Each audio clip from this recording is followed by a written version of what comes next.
We're joined by the Public Service Commissioner, Ms. Charlotte Lane. Charlotte, welcome. Can you hear us? Good morning. Thank you for inviting me. Oh, it's our pleasure.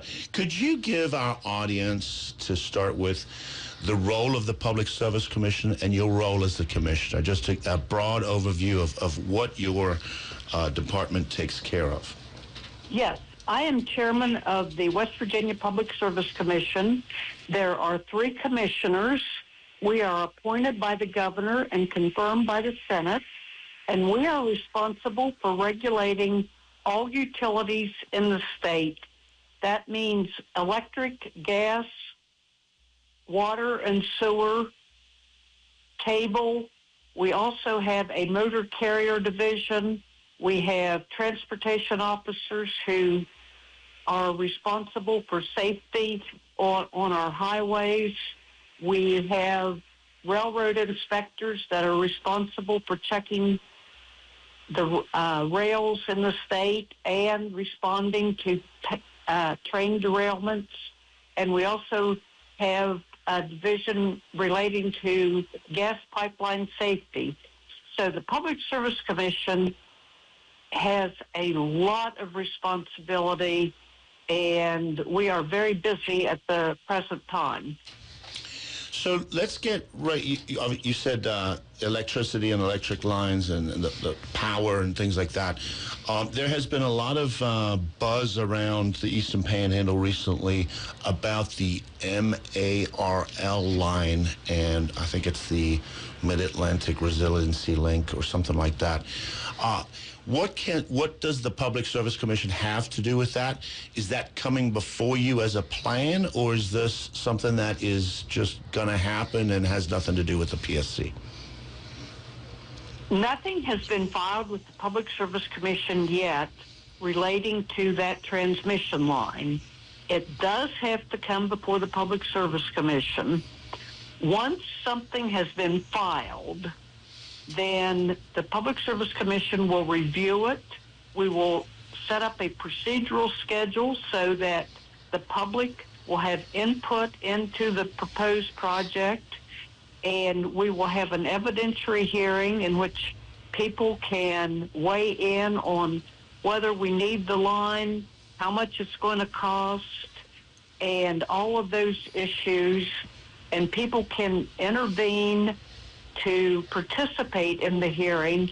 But as of yet, nothing has been filed, and so all of this public opinion on the subject is mostly related to what has been what they have read in the press. Mm-hmm. Although I know that there have been some public hearings explaining the project, but as of yet, we don't have any of the details at the Public Service Commission.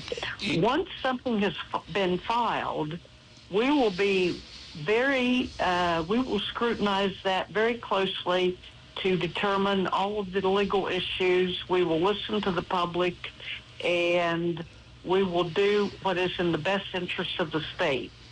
In the end, can the federal government or a utility just do it, or could the PSC say no, essentially, is what I'm asking? It requires our approval, so we could accept it, we could reject it, or we could modify the plan.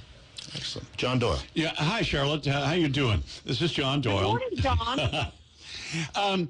It's my understanding that one day next week, I think the 12th, there is some kind of public hearing or public information session or something like that here. It's at Shepherd University. I take it from what you've said, the PSC is not hosting that. Is that correct? No, we are not. We won't be involved at all until something has been filed. And John, as you know, being a long observer of the Public Service Commission, we will then set up a schedule for when people can intervene. We will determine whether or not and where to have public meetings, and then we will have an evidentiary hearing in Charleston. So if you're not doing it, my guess is the investors have probably put this on? I am guessing that it is the people who want to build the line or who are proposing the line. And I am also guessing that this meeting is trying to inform the public as to what the proposal is and to answer questions. And it's always a good idea when any big project is proposed that the supporters of that project educate the public and answer questions. Good morning, Charlotte. This is John Gilstrat. I'm kind of the newcomer on all of this, and I'm catching up on research, and I'm looking at the project study area for this, and it's a huge swath of area that starts in Morgantown and ends up, it looks somewhere around Winchester? No. Anyway, somewhere in Loudoun County. Do you know what a project study area really means? Are they trying to figure out where they would put this power line, and is that what these public hearings are about once they declare the public hearings? I have not actually studied the line or the proposed line because nothing has been filed with us. But with experience that I have had in the past, I am guessing that they've got a proposed line out there or a proposed path, and the purpose of the public hearings that they are having is to get input from the public and to take suggestions as to where alternative routes might be better. Well, spoiler, you're going to hear a lot of "not in my backyard," right? This is what's going to come from these hearings. What's the timeline? Do you know? I know nothing has been filed, but what's... I have no idea because nothing has been right, filed. Okay. Yeah. Well, let's switch over to water, Charlotte. We kind of, you said the PSC oversees water and utilities. We've Yes. seen a number of the smaller water utilities that maybe are on your watch list or are not performing up to your standards. What is your role, and how are you trying to fix the water issues around the state, especially down south? We hear a lot of rumblings about clean drinking water and water issues down south. West Virginia has approximately 500 water and sewer utilities in the state. A lot of them are very, very small, and a lot of them have issues. The Department of Public Health also, and the Department of Environmental Protection also gets involved when there's spillage on the sewer or the water isn't up to Department of Health standards, and we get involved when there are leaks and people are not getting the water. We have a law that allows us to declare utilities to be failed or distressed and require other utilities to take them over and provide service. It is a big problem in West Virginia because of the number of small utilities that we have, and a lot of them are reluctant to raise rates to keep up with the infrastructure. And there's also a problem in getting qualified workers to help these utilities. So there is a big problem all over to provide water and sewer to our citizens. Now, I am currently working with the governor and the Department of Environmental Protection and the Department of Health and Rural Water Association to see if we can come up with some solutions to address a lot of these water and sewer issues that we're seeing in the state. So a smaller utility who is struggling, who is failing, who hasn't raised the rates, who's maybe losing money, you can tell another utility to take that over. Do we provide as a state financial incentive or financial assistance so they can upgrade their lines or their things like that? Is that what you're saying? There is some money to help with that, but generally what happens is the utility that is taking them over does the upgrades and then passes those the cost of those upgrades to all of their customers.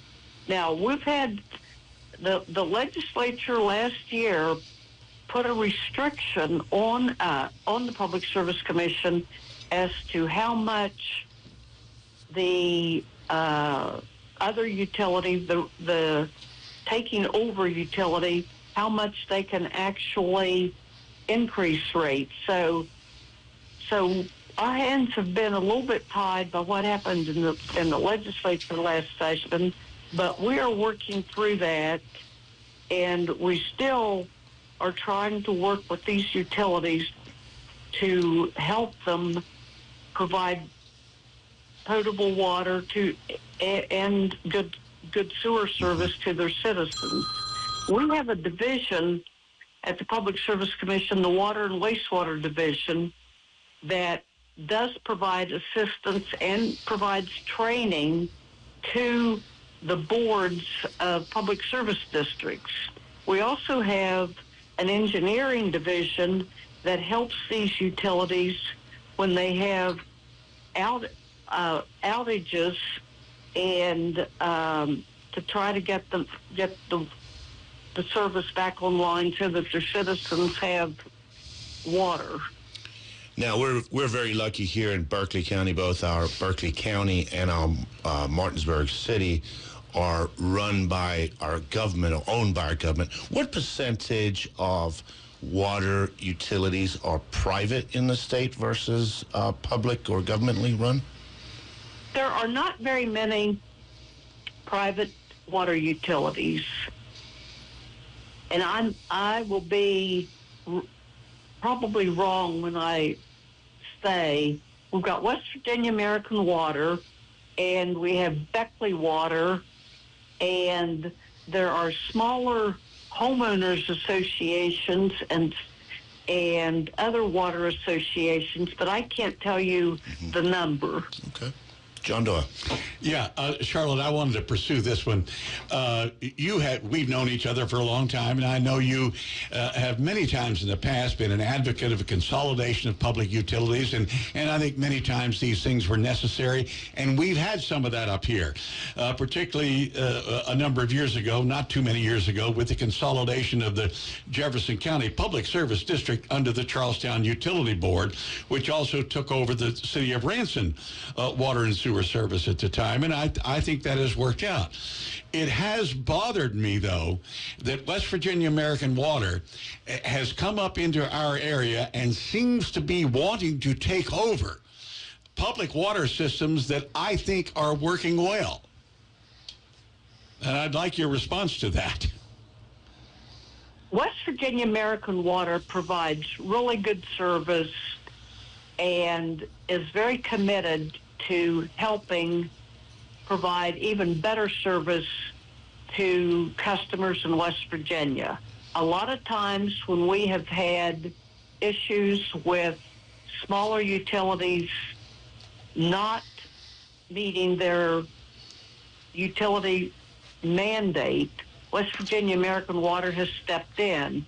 And when we've had leakages and the citizens don't have water, then West Virginia American Water's provided their tanker trucks so that the citizens do have water. Now, the thing about a big utility like West Virginia American Water is that they have the capital and the workforce to upgrade systems that need upgrading. Now, if West Virginia American Water is trying to buy systems, then that also has to come before the Public Service Commission, and we look at those acquisitions and we look at the pros and cons before we rule on it. And getting back to consolidation, one of the greatest things I've been on the Public Service Commission. This is my third time, but one of my greatest achievements, I think, is the consolidation in Berkeley County of the different public service districts. And that happened a long time ago with the support of the Berkeley County Commission, and Norwood Bentley at that time was their lawyer, and we worked very closely to get those districts consolidated, and it's been a great achievement, especially given the growth in the Eastern Panhandle and the growth in Berkeley County. Charlotte, this is John Doyle again. I understand the situation when you have a small failing utility. I do not think we have that here, either in Berkeley or Jefferson counties. I think you have utilities that are working quite well. And my concern is the Public Service Commission at some point saying, Charlestown Utility Board, even though you're working well, we're going to let West Virginia American Water take you over. And often I understand why my personal opinion differs from that of what I think the majority of the folks of Jefferson County is. On this one, I don't think my opinion differs. I think the vast majority of the people of Jefferson County want publicly owned water utilities when they can get them. Well, wouldn't the commission have to vote on that, John? Yes, it would. They couldn't just take over. American Water that can't is just true. take over. I right? raised this as a warning. Yeah, okay. Well, John, let me just say that in order for West Virginia American Water to take over Charlestown, Ranson, and there has to be a willing buyer and a willing seller. Yeah.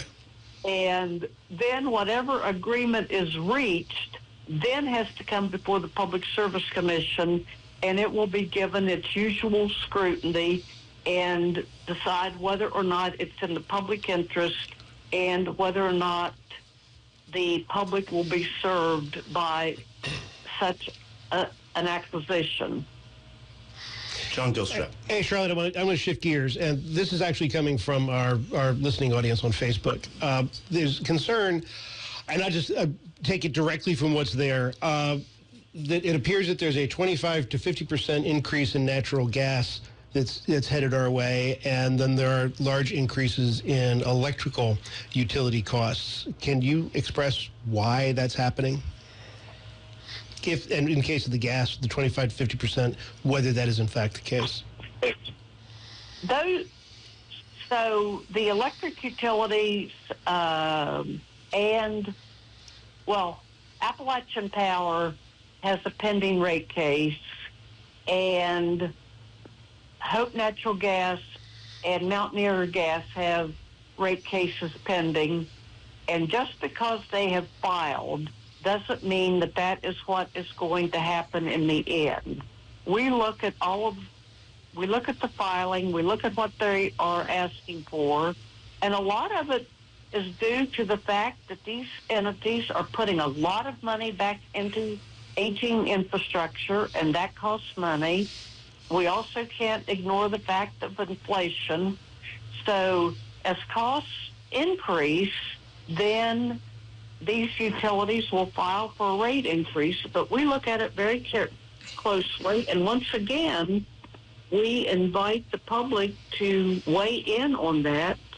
They can write letters. All you have to do is go to Google PSC, and you'll come up with our website, and you'll see where you can file comments on any pending case. It seems reasonable to me, and tell me if this is unreasonable, this is kind of a knee-jerk reaction, okay, that as a producer of fossil fuels, West Virginia should have like a most favored nation kind of approach or status with the energy producers. like, I understand that gasoline in Texas is less expensive than it is elsewhere because the oil is produced in Texas. It seemed to me if there's going to be a rate increase for the materials that are produced in West Virginia, that rate increase should not necessarily be in West Virginia. Rates have several components. In natural gas, a small component is the actual cost of natural gas. There are a lot of other costs, distribution, the pipeline upgrades, all of that. And with electricity, we used to have some of the lowest electricity rates in the nation. But over the past several years, electricity rates have increased, and a lot of that has been due to the environmental issues that the federal government has required our coal-fired plants to provide upgrades. And so a lot of the increase that we have seen over the years is due to the federal government imposing a lot of requirements on our electric utilities. But those are dialing back, so therefore we should see a benefit from that, right? Well, but the EPA has required a lot of upgrades to the coal-fired plants, and that is now being paid by the customers. And even with the rollbacks, those particular costs that have already been implemented will continue. Now, the good news is with the rollback of these EPA requirements, we will not be seeing the closure of our coal-fired plants. And let me just say real quickly that we are facing a crisis in this country, that we have closed more fossil fuel plants than we have been replacing with other types of generation. Now, we finally recognize that we are reaching the limit, and people are now dialing back, closing some of these plants. But we have to be very cognizant of the fact that we have to keep the lights on, and that means that we need base load generation, and that means fossil fuel generation rather than intermittent generation, which is solar and wind. Charlotte, we've only got about 45 seconds left. Where do we rank as a state in any? I know we're a net exporter, but where do we rank in our cost of electricity? Are we middle of the road? Are we on the cheaper end? About the middle of the pack. Okay. Charlotte, I really appreciate your time today. I know I don't serve on any committees that get to chat with you, but you have a great reputation around Charleston, and I thank you for your time today. Thank you. This has been very enjoyable. Would love to have you back. Thank you. Invite me anytime. Thank you, Charlotte. Appreciate it. Very interesting. I think we could have gone a lot longer, gone to the weeds a lot more, John and John.